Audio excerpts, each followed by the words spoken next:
païen, c'est qui? J'aime vos questions parce que je sens un grand challenge.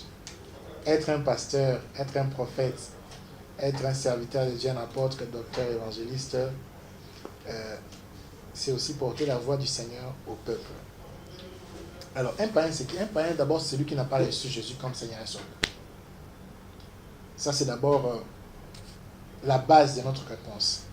Mais nous pouvons aussi appeler païen celui qui ne vit pas une vie chrétienne, qui ne suit pas les Écritures, qui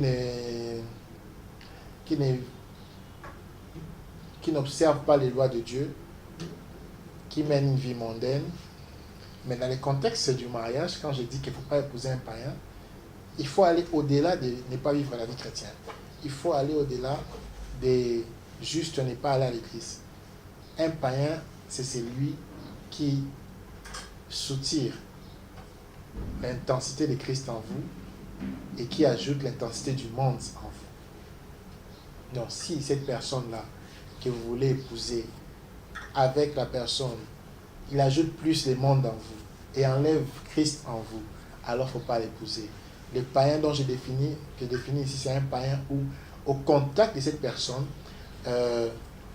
vous n'avez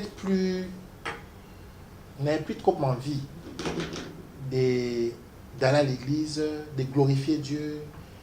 Les choses de Dieu ne vous intéressent plus trop. Il diminue en fait la soif de Dieu en vous. Cette personne diminue votre intimité avec le Saint-Esprit.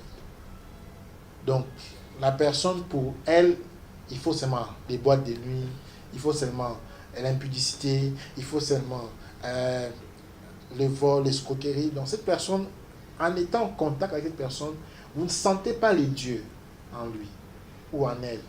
Vous sentez plutôt les mondes en la personne. C'est les païens qu'il faut éviter comme partenaire pour épouser. Donc, c'est ces païens-là qu'il faut éviter.